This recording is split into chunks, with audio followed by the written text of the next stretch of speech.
Assalamualaikum warahmatullahi wabarakatuh. Jumpa lagi bersama channel Sinotek, channel pendidikan agama Islam. Kali ini kita akan membahas materi pendidikan agama Islam untuk kelas 10 sesuai dengan kurikulum Sekolah Penggerak atau Pusat Keunggulan tahun 2021 atau sering disebut dengan kurikulum paradigma baru. Oke, langsung saja kita mulai. Saat ini kita sudah masuk pada semester 2, yaitu bab 6 tentang menjauhi pergaulan bebas dan perbuatan zina untuk melindungi harkat dan martabat manusia. Materi yang akan kita bahas pada bab ini yang pertama yaitu Quran Surat Al-Isra ayat 32 tentang larangan zina. Dan yang kedua, Quran Surat An-Nur ayat 2 tentang larangan pergaulan bebas. Kita akan bahas satu persatu. Yang pertama, Quran Surat Al-Isra ayat 32 tentang larangan untuk mendekati perbuatan zina. Mari kita baca ayatnya bersama-sama. Bismillahirrahmanirrahim. ولا تقربوا الزنا إنه كان فاحشة وساء سبيلا Shadaqallahul Azim. Artinya, dan janganlah kamu mendekati zina. Zina itu sungguh suatu perbuatan keji dan suatu jalan yang buruk. Mengidentifikasi hukum bacaan dan tajwid Quran Surat Al-Isra ayat 32. Yang pertama, wala. Ini hukum bacaannya mad tabi'i karena ada harokat fathah yang diikuti huruf alif. Yang kedua, taqrabu, itu qalqalah sukhra karena ada huruf qaf berharokat sukun di tengah kata atau kalimat. Yang ketiga, taqrabuz zina. Hukum bacanya alif lam syamsiyah karena ada alif lam mati yang bertemu dengan salah satu huruf syamsiyah. Dibaca lebur sehingga bunyi al tidak terbaca. Yang keempat, fahisyatan wasa. Hukum bacaannya idgham bi gunnah karena ada huruf ta berharokat fathatain bertemu dengan huruf waw. Kemudian yang kelima, sabila. Hukum bacaannya mad iwad karena ada fathatain pada akhir kata. Jika waqaf atau berhenti dibaca mad sehingga harokat tanwin tidak lagi dibunyikan. Selanjutnya, arti kosakata Quran Surat Al-Isra ayat 32. Wala artinya dan janganlah. Kana artinya suatu perbuatan.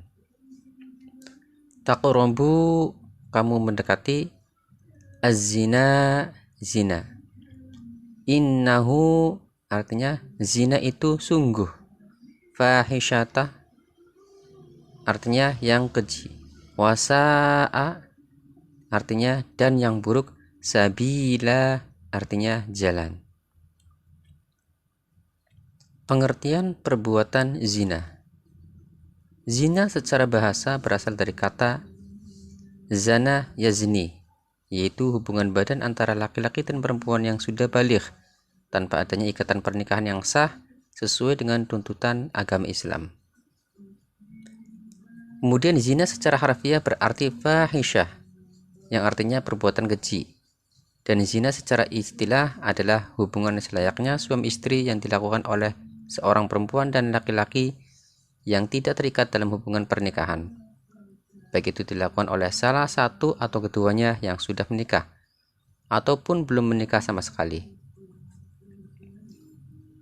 Kemudian menurut pasal 284 Kitab Undang-Undang Hukum Pidana atau KUHP, zina adalah hubungan badan yang dilakukan oleh seorang laki-laki dan perempuan yang bukan istri atau suaminya.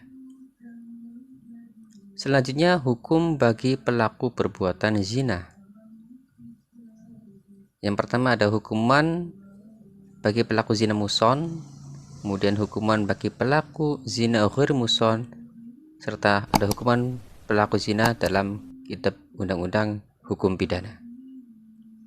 Kita bahas satu persatu. Yang pertama, hukuman bagi pelaku zina muson. Zina muson adalah perbuatan zina yang dilakukan oleh laki-laki dan perempuan yang sama-sama sudah menikah. Hukumannya yaitu yang pertama, hukuman dera atau dicambuk sebanyak 100 kali. Yang kedua, hukuman rajam, yaitu hukuman mati dengan cara dilempari batu atau sejenisnya. Selanjutnya yang kedua, hukuman pelaku zina ghairu muhsan. Zina ghairu muhsan adalah perbuatan zina yang dilakukan oleh perempuan dan laki-laki yang belum menikah. Adapun hukumannya yang pertama yaitu apabila pelaku zina ghairu muhsan adalah gadis dan perjaka, maka hukumannya adalah dera atau cambuk 100 kali dan diasingkan dari wilayah tempat tinggalnya. Namun apabila pelaku zina ghairu muhsan adalah janda dan duda, maka hukumannya adalah dera 100 kali dan hukum rajam hingga meninggal dunia. Yang ketiga, hukuman pelaku zina dalam kitab undang-undang hukum pidana. Dalam pasal 284 KUHP, pelaku perbuatan zina dapat diancam dengan hukuman 9 bulan penjara. KUHP menganggap bahwa hubungan badan antara laki-laki dan perempuan di luar perkawinan adalah zina. Kemudian penerapan hukum zina dalam Islam. Hukuman bagi pelaku zina dapat diterapkan apabila memenuhi unsur-unsur perbuatan zina dengan beberapa kriteria sebagai berikut. Yang pertama, perzinaan dilakukan di luar hubungan perkawinan yang sah dan disengaja. Yang kedua, pelakunya adalah mukallaf, yaitu baligh dan berakal. Yang ketiga, dilakukan secara sadar tanpa paksaan. Dan yang keempat, terdapat bukti-bukti telah terjadi perzinaan. Adapun bukti-bukti yang menunjukkan telah terjadinya perzinaan ada 3 macam. Yang pertama, saksi. Saksi ini harus ada 4 orang, yang mana menurut ijtima ulama, saksi dalam tindak pidana zina haruslah berjumlah 4 orang laki-laki, Islam, baligh, berakal, hifzun atau mampu mengingat, dapat berbicara, bisa melihat, dan adil. Adapun 1 orang saksi laki-laki dapat digantikan dengan 2 orang saksi perempuan. Yang kedua yaitu pengakuan. Menurut Imam Malik dan Imam Syafi'i, 1 kali pengakuan sudah cukup untuk menjatuhkan hukuman. Namun, menurut Imam Abu Hanifah, berpendapat bahwa hukuman zina bisa diterapkan setelah adanya 4 kali pengakuan. Yang ketiga, qarinah, adanya indikasi kehamilan. Menelaah isi kandungan Quran surat Al-Isra ayat 32. Dalam Quran surat Al-Isra ayat 32 bahwa mendekati perbuatan zina saja sudah terlarang, apalagi jika sampai melakukannya, maka tentu saja pelakunya telah melakukan perbuatan yang keji dan menempuh jalan yang sangat buruk, karena hal ini dapat menimbulkan berbagai akibat, antara lain tercerabutnya akar kekeluargaan atau nasab, menyebarnya penyakit menular, merajalelanya nafsu dan kemaksiatan, serta terjadinya degradasi moral di tengah masyarakat. Contoh perilaku mendekati zina. Yang pertama, menjalani pergaulan bebas, seperti berpacaran, berduaan di tempat sepi, melakukan kontak fisik antara laki-laki dan perempuan yang bukan mahram, berpelukan, berciuman, dan lainnya. Yang kedua, mendatangi tempat-tempat yang dapat mengundang syahwat. Contoh yang ketiga, berkhayal dan berimajinasi tentang aurat lawan jenis. Yang keempat, melihat konten, tayangan video, film, TV atau media yang dapat merangsang nafsu syahwat, ataupun melakukan panggilan video yang mengandung imajinasi seksual atau VCS. Yang kelima, membaca artikel, buku, bacaan atau sumber-sumber yang lain yang dapat membangkitkan nafsu birahi. Dan contohnya keenam yaitu mengenakan pakaian yang tidak menutupi aurat, tipis dan transparan serta memperlihatkan lekuk tubuh yang menyebabkan lawan jenis akan muncul syahwatnya. Menurut Sayyid Qutb, ada beberapa keburukan zina. Yang pertama, penempatan asal muasal kehidupan, itu sel sperma dan sel telur bukan pada tempat yang sah. Yang kedua, berpotensi untuk terjadinya tindak kejahatan berikutnya, yaitu menggugurkan atau membunuh janin apabila terjadi kehamilan. Keburukan yang ketiga, berpotensi terjadinya penelantaran jika bayi hasil perzinahan tersebut dibiarkan lahir dan hidup. Yang keempat, tidak jelasnya nasab seseorang sehingga menjadi hilang kepercayaan menyangkut kehormatan dari anak yang dilahirkan. Selanjutnya, keluarga dari pelaku perbuatan perzinahan menjadi rapuh. Menurut Imam As-Suyuti, ada beberapa dampak dari perbuatan zina.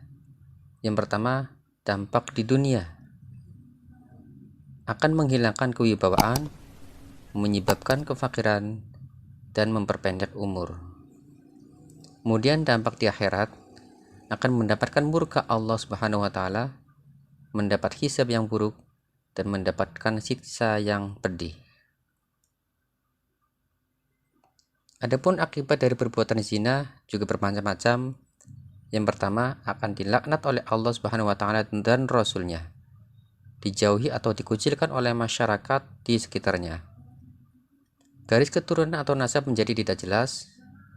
Yang keempat, anak hasil perbuatan zina tidak dapat dinasabkan kepada garis keturunan ayah biologisnya.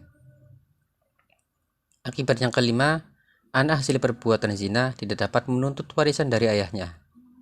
Dan yang keenam, apabila anak hasil perbuatan zina berjenis kelamin perempuan, maka akan mendatangkan persoalan perwalian pada saat pernikahannya.